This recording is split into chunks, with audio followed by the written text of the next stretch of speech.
Hi guys, my name is Sid Adhikari, and this is my presentation on my technology, floating farms, our future. A little introduction about myself. My name is Sid Adhikari, like I just said. I'm a senior in system analysis and design at Purdue University, and I'm interested in floating farms because I thoroughly believe that it is going to be the future for our agricultural industry in the years to come. To give you a little insight on the company and industry that I would be working in, I would be part of a company called Belladon, and they are based in the Netherlands. They are an architectural company whose main goal is to find innovative ways of doing things and have been a leader in floating architecture in the past. Belladon's main goal is to innovate as much as possible and change the world with what they do.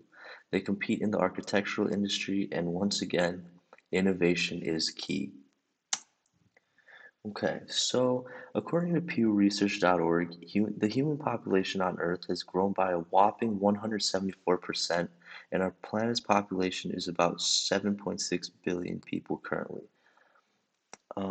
Within the next 100 years, it is projected that the population will be around 11 billion people. This means that in terms of food production and the land needed for homes and living, we will need to increase our resources much more than what we currently have in place. The problem that arises with this increase in necessities is that the land on Earth is finite. We only have so much. However, Earth is 71% covered by water, with 68% of it being no use to us currently, as it is salty ocean water. This brings up the question, how do we make most of this extra space? The way that we can make use of all this extra space is by utilizing floating farms. So, what is a floating farm? Um, It is a way to alleviate some of the food demand issues that we may face soon, and also taking care of that space, as I said earlier. A floating farm is an agricultural building or infrastructure found off the shoreline of a country or city, which is tethered down by off the coast, excuse me. There are different types of farms, but in this presentation, I will be focusing mainly on dairy farms or fish farms. The farms are typically self-sustainable and use residual products such as grass clippings found in public parks to food waste, among other products. They also almost always utilize solar power and rainwater to the best of their ability, with having solar panels on, or rainwater catching methods on the top floor of the farm. So far, floating farms have been used mainly for dairy farming and fish farming, such as in the Netherlands, but the horizons of farming this way are expanding slowly with time. So how does it work? Although they are all typically multi-leveled, I will be focusing specifically on fish farming for this slide. Each level of the farm is separated by its function, and top floors will trickle down residual products to help bottom floors. As a specific example, we will look at a fish farm, as I said before. The top floor of a fish farm typically contains rainwater troughs and solar panels in order to harness energy from renewable resources. The rainwater from here will then trickle down to a crop farm that will be found on the second level if we are going top down. From there, nutrients and other products from the crop farm will go down to the lowest level where there are fish farms. Fish can thrive from crop waste and survive this way extremely well. Once the fish produce enough waste, this can then be taken back to the crop farm and then be used as fertilizer as nutrients for the crops. And this whole process can repeat again and again. In terms of location, the farms are anchored to sea or lake floors near major ports, and sometimes the farm can also utilize onboard windmills or convert energy from waves for an additional energy output. Okay, so there are actually some problems with the current agricultural industry that we need to address. First, while being sustainable for the time being, the current agriculture industry is not sustainable forever. One major issue of why this is due to the resource depletion on the planet caused by agriculture. Our agricultural industry is entirely dependent on fossil fuels such as gas for the machinery that is used to farm. Scientists estimate that we are already past the point in which the greatest number of oil refineries have been found, and we will only start having less and less from this point on if nothing changes. An additional problem this causes are greenhouse gases, which are terrible for the environment in general. Agricultural standards currently are also very taxing on the water supply. Only 3% of the water on Earth is usable, and the majority of it is used on agriculture. Another issue with the current industry is that land management standards have been terrible so far. The current farming methods have been overtaxing and draining otherwise fertile soil of its nutritional value. Livestock management as well as overgrazing has been a rampant problem as well, which will not be sustainable if continued. Lastly, demographic changes have been disconnecting the public from farming more than ever before in the world. Im- uh, a term coined in 1978 by Dr. D. Berry is impermanence syndrome, and that explains that any sort of agriculture in urban areas have been declining over time as farmers get pushed out by other industries or homes and other buildings that are being built.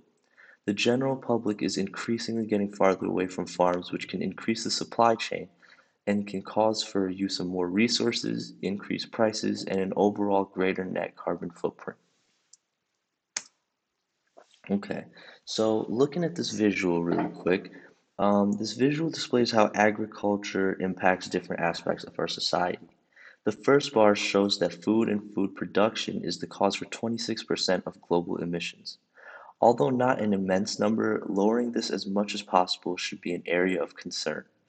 Habitable land usage on the planet is taken up by agriculture by 50% by looking at the second bar. This land can be and will be needed for homes for our ever-growing population on the planet. Freshwater usage is extremely glaring as 70% of freshwater on this earth is used towards agriculture.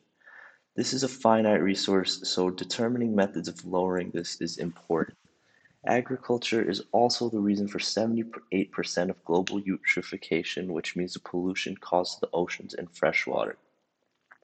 And lastly, it can be seen that other than humans, livestock makes up 94% of mammals on this planet.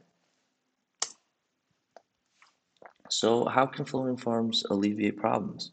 Some ways that floating farms might help alleviate the problems caused by the current industry is that they are typically extremely self sustainable. By opening a farm and placing the correct infrastructure, the farm often takes care of itself. This reduces the need for additional resources and lessens the usage of fossil fuels.